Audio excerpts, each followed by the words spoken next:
Meron po tayong isang malakas na balita dito na gumulat sa community ni XRP. Sapagkat ayon po sa ulat ng isang kilalang crypto commentator na si Saif, nalampasan na raw ni Binance si Uphold at siya na ngayon ang pinakamalaking holder ni XRP.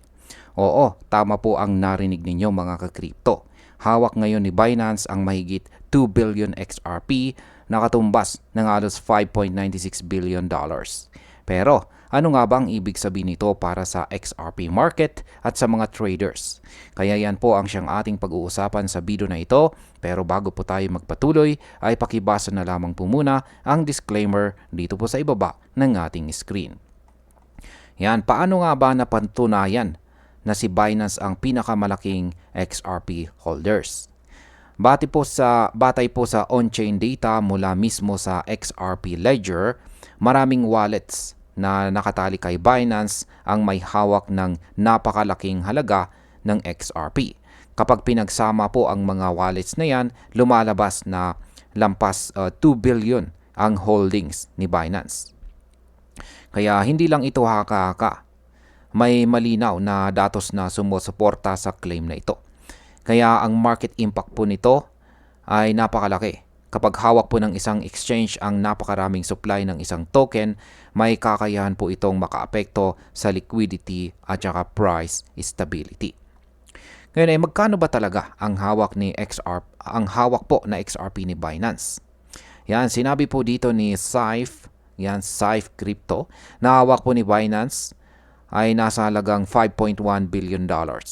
Pero kung gagamitin po natin ang kasalukuyang market price na nasa $2.98 per XRP, ang 2 billion holdings ni Binance ay halos $5.96 billion na. Ang ganito pong pagbabago sa valuation ay normal lamang po dito sa mundo ng crypto dahil mabilis po talagang gumalaw ang presyo. Pero kahit ano pa ang basihan, malinaw na napakalaki ng posisyon ni Binance sa XRP ecosystem. At kapag ganito po kalaki ang hawak ng isang exchange, nagkakaroon po ng mas malalim na order book at mas aktibong trading sa kanilang platform. Ano naman po ang ibig sabihin ng pagiging pinakamalaking holder? Importante ring linawin natin na hindi po si Binance mismo ang may-ari ng lahat ng XRP na ito. Custodian lamang po siya. Ibig sabihin ay pinagsasama-sama po niya ang hawak ng milyong-milyong users sa kanyang platform. Pero kahit pooled funds ang mga ito, ang centralized custody ay nagbibigay kay Binance ng malaking impluensya sa XRP market. Kapag centralized po kasi ang custody, nagiging mas madali ang liquidity flow pero lumalabas din na umaasa ang market sa iilang malalaking players. Kaya kahit decentralized po ang ledger ni XRP, centralized pa rin ang realidad ng trading access para sa karamihan ng mga investors. Ano naman po ang implikasyon nito sa market? Unang epekto ay mas mataas na liquidity. Dahil hawak ni Binance ang napakalaking supply, mas magiging madali para sa mga traders na bumili at magbenta ng XRP nang hindi po agad bumabagsak ang presyo. Pangalawa ay ang price stability.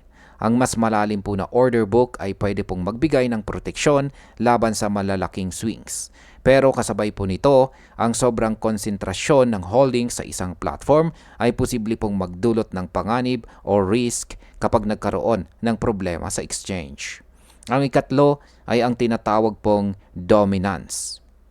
Ayan, ang paglagpas po ni Binance kay Uphold ay malinaw na nagpapakita kung sino ang pangunahing hub ng XRP liquidity ngayon. Dahil dito, mas marami pang investors ang posibleng lumipat kay Binance para sa XRP trading. Yan, bilang panghuli, si Binance ay hindi lang basta isang exchange ngayon, kundi isa ng napakalaking haligi para sa ecosystem ni XRP. Ang kanyang hawak na 2 billion XRP ay nagpapakita ng sobrang lakas sa market. Ang tanong na lang ngayon ay kung paano po ito gagamitin ng mga traders at kung magdudulot ba ito ng long-term stability o mas malaking risk dahil sa centralization. Arayan, hanggang dito na lamang po tayo sa video na ito mga ka-crypto. Marami pong salamat sa panonood. Ingat po tayo lagi at God bless po sa ating lahat.